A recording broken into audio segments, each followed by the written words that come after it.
출애굽기 14장 10절에서 20절 말씀.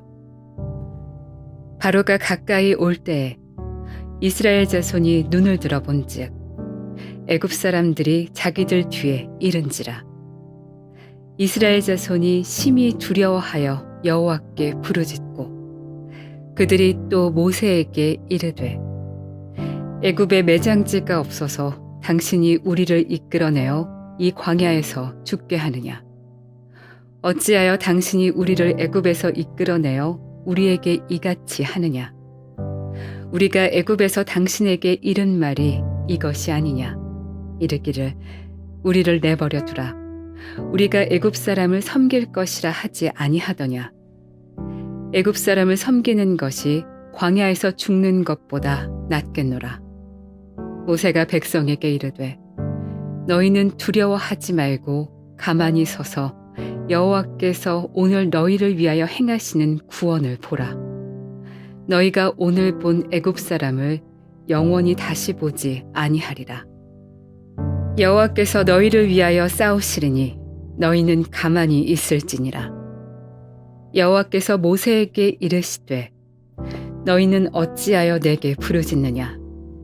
이스라엘 자손에게 명령하여 앞으로 나아가게 하고 지팡이를 들고 손을 바다 위로 내밀어 그것이 갈라지게 하라. 이스라엘 자손이 바다 가운데서 마른 땅으로 행하리라. 내가 애굽 사람들의 마음을 완악하게 할 것인즉 그들이 그 뒤를 따라 들어갈 것이라. 내가 바로와 그의 모든 군대와 그의 병거와 마병으로 말미암아 영광을 얻으리니 내가 바로와 그의 병거와 마병으로 말미암아 영광을 얻을 때에야 애굽 사람들이 나를 여호와인 줄 알리라 하시더니 이스라엘 진 앞에 갔던 하나님의 사자가 그들의 뒤로 옮겨가매 구름 기둥도 앞에서 그 뒤로 옮겨 애굽 진과 이스라엘 진 사이에 이르러 서니 저쪽에는 구름과 흑암이 있고 이쪽에는 밤이 밝음으로 밤새도록 저쪽이 이쪽에 가까이 못하였더라. 샬롬. 오늘도 하나님의 말씀으로 하루를 시작하시는 여러분들에게 하나님의 은혜와 평강이 충만하게 넘치시기를 간절히 축복합니다. 2025년 6월 20일 금요일 출애굽기 14장 10절에서 20절 말씀을 가지고 두려움 속에 나타나시는 하나님이라는 제목으로 함께 말씀 나누도록 하겠습니다. 인간에게 가장 익숙한 감정 중에 하나는 두려움이죠. 사랑은 어떤 측면에서 배워야 할 수 있고 용기는 그냥 생기지 않습니다. 결단이 필요하죠. 근데 두려움은 노력하지 않아도 어떤 자생적으로 발생되어 있는, 이미 내재되어 있는 그런 감정입니다. 젊은이들이 취업을 걱정하고 중년은 자녀 교육과 노후를 염려하고 어르신들은 건강과 죽음에 대한 두려움을 안고 살아갑니다. 이는 하나님을 믿는 신앙인조차도 다르지 않죠. 하나님을 믿는다고 고백하는 우리 그리스도인들마저도 이러한 두려움 앞에서 인간이기에 한계가 있기 때문에 별반 다르지 않습니다. 주일에는 주 안에서 기뻐하라고 찬양하면서 월요일 아침이 되면 세상 사람들과 똑같은, 아니 심지어 교회 문을 바깥을 나가는 순간 불안과 초조함에 사로잡혀 살아가죠. 기도할 때는 하나님을 의지합니다 라고 고백하면서도 정작 위기가 닥치면 가장 먼저 하는 일은 사람을 찾고 돈을 찾고 다른 대안을 찾는 일입니다. 오늘 우리가 함께 살펴볼 이 출애굽기 14장 10절에서 20절 말씀을 통해서 이스라엘 백성들이 마주했던 진짜 위기는 앞에 있는 홍해도 뒤에 추격해오는 애굽의 전차부대도 아니었죠. 그들의 진짜 적은 바로 그들의 마음속 깊이 자리 잡은 두려움이었다라는 것입니다. 하나님께서 이미 수많은 기적으로 하나님의 능력을 보여주셨음에도 불구하고 위기의 순간이 오자 그들은 즉시 원망하고 즉시 불평하고 그리고 뒤로 돌아가고 싶은 유혹에 빠져버렸습니다. 우리가 두려워하는 모든 순간 가운데 하나님께서 함께 하신 줄로 믿습니다. 모든 성도가 그 하나님을 발견하기를 주님의 이름으로 축복합니다. 오늘 본문을 통해서 우리가 첫 번째로 기억해야 될 것은 인간의 시스템을 의지하지 말라라는 것입니다. 본문 10절 말씀, 바로가 가까이 올 때에 이스라엘 자손이 눈을 들어본즉 애굽 사람들이 자기들 뒤에 이른지라. 이스라엘 자손이 심히 두려워하여 여호와께 부르짖고. 여러분 이 장면을 상상해 보죠. 지평선 너머로 먼지 구름이 일어나고 그 속에서 애굽의 이 철병거들이 번쩍이면서 달려오는 모습이 보입니다. 600대의 정예 전차와 기병들 그리고 애굽의 모든 군대가 전의를 불태우면서 추격해오고 있어요. 이스라엘 백성들이 심히 두려워하여라고 이게 기록된 이 히브리어 원어는 마비될 정도의 극도의 공포를 의미합니다. 두려워서 옴짝달싹을 못하는 상황인 것이죠. 그래서 뒤에 이제 12절에도 보면 이들의 공포가 어느 정도였는지 알 수 있는데 차라리 애굽 사람을 섬기는 것이 광야에서 죽는 것보다 낫겠다 후회하는 거죠. 지금 이들은 광야로 이끄신 분이 누구인지를 또 잊고 있는 거예요. 하나님이시죠. 그런데 이들이 하나님의 이끄심에 대한 결론을 이미 내놓고 있는 겁니다. 어떤 결론이죠? 죽음입니다. 그들은 눈으로 보고 두려워했고 자신들의 죽음을 상상하게 된 거예요. 당시 압도적인 상황을 보면 어쩌면 그러한 생각이 생각할 수도 있었는지도 모릅니다. 하지만 그 가운데서도 변하지 않는 사실은 하나님이 그들을 인도하셨다라는 거예요. 이스라엘 백성들은 애굽이라는 시스템에 길들여져 있습니다. 노동을 하면 먹을 것이 주어졌죠. 종이었지만 떠돌이가 아닌 잠자리가 있었죠. 그것이 결코 행복한 것은 아니었지만 그 노예 근성이 생긴 겁니다. 확실하게 보이는 보상이 있었어요. 그래서 거기서 있었으면 굶어 죽지는 않았겠구나. 삶을 유지할 수 있었겠구나라는 생각이 드는 것이죠. 여러분 반면 광야는 어떻습니까? 확실한 것이 하나도 없어요. 먹을 것, 잠자리도 하나도 보장되지 않고 갑자기 옆집에 누구 하나 죽어도 이상할 것 없는 그런 환경이죠. 보장된 것이 하나도 없단 말입니다. 하루하루 그날그날 당일이 되어봐야 그날에 주어진 은혜를 깨달을 수 있는 곳이 광야였어요. 여러분 솔직하게 어떤 곳이 더 안정돼 보입니까? 우리가 살아가고 있는 지금도 애국과 같은 시스템이 있습니다. 나에게 예비하신 은혜를 바라보는 광야가 아니라 나에게 보장된 세상의 시스템에 매달려서 그것을 의지하면서 살아가는 인생입니다. 이 시간 강권합니다. 우리에게 주어진 광야 앞에 믿음으로 살아내시기를 주님으로 축복합니다. 모든 성도가 세상의 시스템이 아니라 주님이 주시는 은혜를 부여잡고 오늘 하루도 승리하기를 주님의 이름으로 축복합니다. 두 번째로 기억해야 될 것은 하나님께서 친히 싸우셔서 이루시는 구원입니다.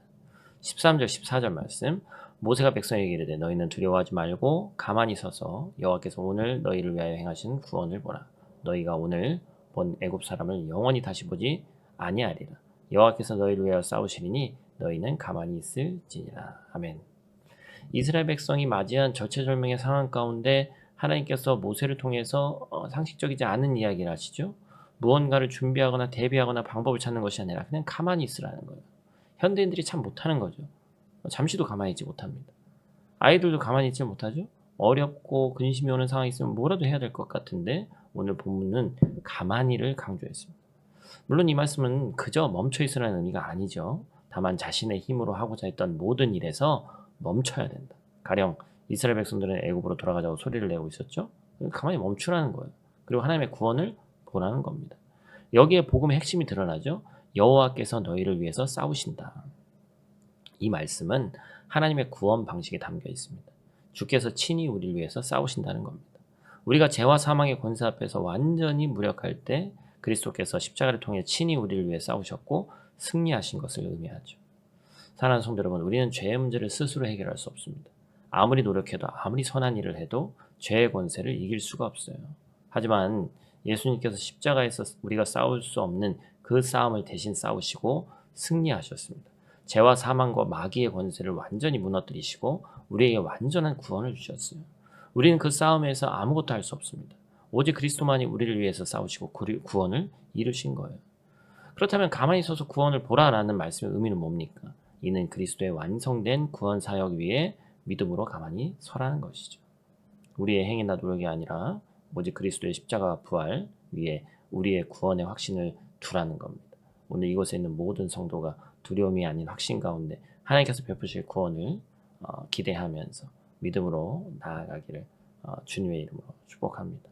여러분 혹시나 오해하지 않으시길 바라요. 가만히 서서와 가만히 있을지니라라는 말씀은 마치 오늘의 점괘처럼 우리가 오늘 할 행동을 정해주는 말씀이 아닙니다. 오히려 하나님을 신뢰하고 하나님을 바라보는 믿음이 역동적으로 살아 움직이는 삶을 의미하는 것이죠. 오늘 주님이 역사하심을 경험하기를 주님의 이름으로 축복합니다. 우리가 지금 이제 시공간을 뛰어넘어서 이 온라인 예배는 사실 함께 한 공간에서 드리는 것은 아니지만 한 공간에 있다라는 생각을 가지고 우리에게 동일한 시간에 주신 그 하나님의 말씀이라는 공동체성을 여러분 잊지 않기를 원합니다.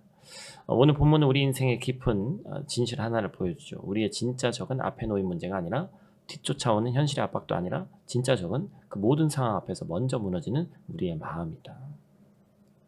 하나님의 능력을 보았지만 위기의 순간에 과거로 돌아가고 싶어하는 이스라엘 백성의 그 마음이 나와서는 안 된다. 그리고 노예 근성이 나와서는 안 된다. 두려움은 늘 그렇게 하나님이 아닌 눈에 보이는 것을 의지하게 만들기 때문이다라는 것이죠. 하나님께서 말씀하시는 그 말씀, 가만히 서서 여호와께서 너희를 위해서 행하시는 구원을 보라. 이 말씀이 아무것도 하지 말라는 얘기가 아니라 세상의 방식으로 살던 발걸음을 멈추고 내 힘으로 길을 만들려던 손을 내려놓고 이미 이루신 구원 위에 믿음으로 서 있으라라는 명령이라는 사실을 잊지 않는 저와 여러분 되시기를 간절히 축복합니다. 사랑하는 성도 여러분, 이제 더 이상 두려움에 끌려다니지 마시길 바라고 과거에 익숙하면 신뢰하지 마시길 바랍니다. 지금 이 광야에서 우리를 세우신 하나님을 믿고 멈추어 서시고 그리고 믿음의 눈으로 바라보시길 바라요. 우리를 위한 십자가 앞에 가만히 서서 이미 주어진 구원을 누리며 살아가기를 주님의 이름으로 축복합니다. 우리 다 같이 있는 자리에서 함께 기도하고 마치도록 하겠습니다. 사랑의 아버지 하나님, 오늘도 두려움 많은 우리의 마음을 먼저 아시고 먼저 찾아와 주시니 감사를 드립니다. 눈앞의 문제보다 마음속의 불안을 더 깊이 들여다보게 되는데 광야와 같은 삶 한복판 속에서도 우리가 하나님을 바라보며 앞에 뒤에 있는 산적해 있는 문제들을 바라보는 것이 아니라 하나님만 바라보며 서 있는 거룩한 주의 백성들 되게 하여 주시옵소서.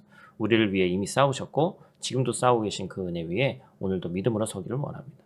세상의 안정감이 아니라 주님 주시는 평안에 의지할 수 있도록 도와주시고 눈에 보이는 길이 없어도 십자가에서 이미 길을 만드신 그 예수 그리스도를 따라가는 삶 될 수 있도록 하나님 도와주시옵소서. 오늘 하루도 우리의 손을 내려놓고 믿음으로 주님 앞에 가만히 서서 주의 구원을 기대하게 하여 주시옵소서. 예수님 귀하신 이름으로 기도드립니다. 아멘.